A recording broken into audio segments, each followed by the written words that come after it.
नमस्कार बच्चों, आज का हमारा टॉपिक है लाइन्स एंड एंगल। तो इसमें हम क्या पढ़ेंगे? लाइन सेगमेंट, लाइन, एंगल और एंगल के डिफरेंट टाइप्स ऑफ, जैसे इंटीरियर एंगल, एक्सटीरियर एंगल। तो सबसे पहले क्या करते हैं? Line segment. तो लाइन सेगमेंट क्या होता है? जिसके भी दो, कोई भी जैसे लाइन हो जिसके भी दो एंड पॉइंट होते हैं उसको क्या बोलते हैं? Line segment. उसको हिंदी में क्या बोलते हैं? रेखाखंड। और उसके बाद क्या आता है? लाइन। लाइन को हिंदी में क्या बोलते हैं? रेखा। रेखा क्या होता है? जिसके भी दो, कोई भी एंड नहीं होता, जैसे उसका कोई भी एंड नहीं होता, जो वो इन्फिनिटी तक होता है। और एक तीसरा क्या होता है इसमें? रे क्या होता है? जिसमें एक एंड पॉइंट होता है। तो तीन हो गए, एक लाइन सेगमेंट, एक लाइन और एक रे। तो उसके बाद किस पे बात आती है? एंगल। एंगल को क्या बोलते हैं हिंदी में? कोण। एंगल किसे बोलते हैं? जहाँ कोई भी दो लाइन मिलती है, जैसे कॉर्नर होता है ना किसी भी चीज़ का, उसको क्या बोलते हैं? एंगल। जहाँ दो लाइन आके मिलती है तो उसको एंगल बोलते हैं। तो एंगल भी डिफरेंट टाइप होते हैं, जैसे एक राइट एंगल होता है, एक एक्यूट एंगल होता है और एक ऑब्ट्यूज।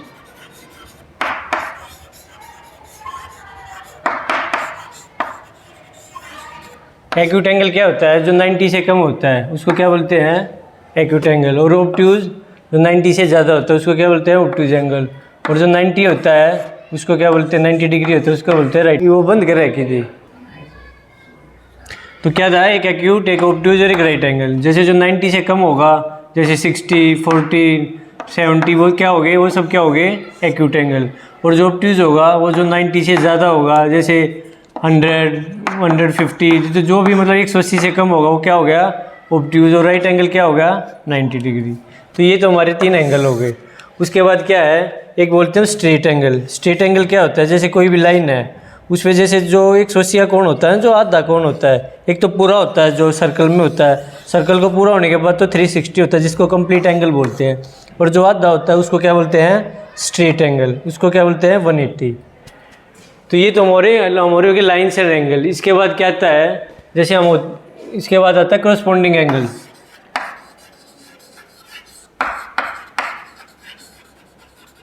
करस्पॉन्डिंग एंगल को समझने के लिए पहले क्या होगा? इससे पहले क्या होगा? एक जैसे क्या है, ये दो कोई भी पैरेलल लाइन है, जैसे P और Q, और एक ये क्या है? L। तो इसको क्या बोलेंगे? कोई भी जो पैरेलल लाइन है, किसी भी दो लाइन को जो एक रे काटेगी या कोई भी लाइन काटे, उसको क्या बोलेंगे? Transversal line. तो ट्रांसवर्सल लाइन किसी भी दो पैरेलल को या कोई भी किसी लाइन को जो बीच में से काटेगी उसको क्या बोलेंगे? Transversal line. तो ट्रांसवर्सल लाइन तो उसके पढ़ने के लिए उसके बाद आता है करस्पॉन्डिंग एंगल। तो इसमें क्या होते हैं? जैसे तुमने पढ़ा होगा इंटीरियर और एक्सटीरियर। तो जो भी किसी लाइन के जो अंदर के कोण होते हैं, जैसे 3, 4, 5, 6, उनको तो क्या बोलते हैं हम? Interior angle. और जो बाहर के कोण होते हैं उनको क्या बोलते हैं? जैसे तो क्या होता है? Exterior angle. और अंदर के क्या बोलते हैं? Interior angle. ठीक है, ये तो हो गया इंटीरियर, ये हो गया एक्सटीरियर। उसके बाद करस्पॉन्डिंग एंगल। करस्पॉन्डिंग एंगल क्या होता है? जैसे कोई पैरेलल लाइन है, उसके बाद किसी ट्रांसवर्सल लाइन ने काटा, तो जैसे ये अब ये देखो 1 और 5 क्या हो गए? एंगल 1 और कोमा जैसे एंगल 5, ये क्या हो गए? ये करस्पॉन्डिंग एंगल है। मतलब जो भी इस लाइन के इस तरफ होंगे या इस तरफ होंगे तो इस तरफ वाले, इस तरफ होंगे तो इस तरफ वाले। जैसे 1 और 5 और क्या है? 3 और 7, ये सब क्या हो गए? Corresponding angle. उसके बाद आ गया एक्सटीरियर एंगल। एक्सटीरियर एंगल क्या होते हैं? एक्सटीरियर एंगल होते हैं जैसे एंगल A और एंगल 5, ये क्या हो गए? Exterior angle. उसके बाद आ गया इंटीरियर एंगल। सॉरी, एक बार 1 और 7 और 2 और 8, ये क्या हो गया हमारे? Exterior angle.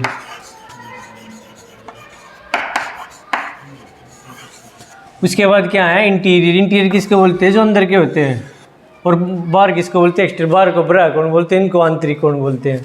तो जैसे एंगल 3 और एंगल 5, कोण 5, इनको क्या हो गया?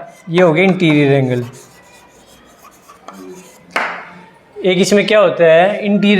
इंटीरियर अपोजिट एंगल और होता है। जैसे इंटीरियर था ये, जैसे एंगल 3 है और यहाँ कितना है? जैसे 3, 4, 5, 6 ये है ना, तो ये इनके क्या हो गए? ये इनके हो गए अपोजिट एंगल, जो एक दूसरे के अपोजिट होंगे, जैसे 3 और 6 है।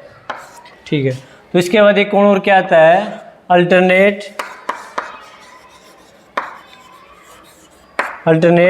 Interior angle.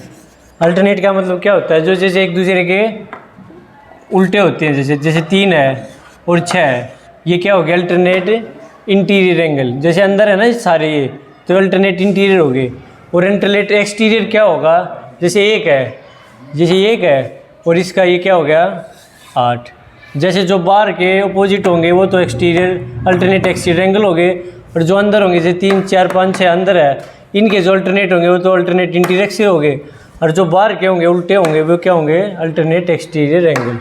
ठीक है, तो ये तो हमारे एंगल्स एंड ये कौन हो गए। इसी में इतने बोल, ठीक है। इसमें एक और क्या होता है, जैसे कोई भी लाइन है उस पर कोई भी एंगल है, तो क्या हो गया ये, इसको क्या बोलेंगे, जैसे बताया था तो स्ट्रेट लाइन, इसको हम क्या बोल देंगे, और लीनियर पेयर।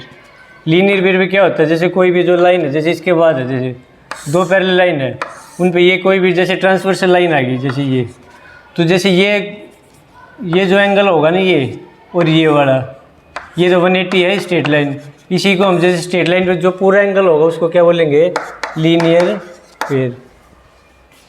ठीक है, वर्टिकली अपोजिट एंगल।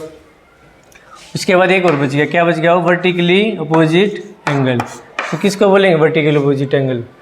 वर्टिकली का क्या मतलब अपोजिट एंगल। जैसे 3 है, 3 और 6, एक सेकंड, हाँ सॉरी 2 बार। जैसे वर्टिकल अपोजिट एंगल क्या है, 2 और 3 और 5 और 8, 6 और 7, 1 और 4, ये क्या हो गया वर्टिकली अपोजिट। जैसे 1 और 4, 2 और 3, 5 और 8, 7 और 6 और 7, मतलब ये सारे ये वाले ये वर्टिकली अपोजिट एंगल, ये वाले वर्टिकली अपोजिट एंगल, ये वाले जैसे ये हैं, ये सारे क्या हो गए जो मतलब ऐसे होंगे ना जो ट्रांसवर्सल लाइन में या मतलब एक दूसरे को काटेंगे किसी भी लाइन पे, वो सब वर्टिकल अपोजिट एंगल हो गए।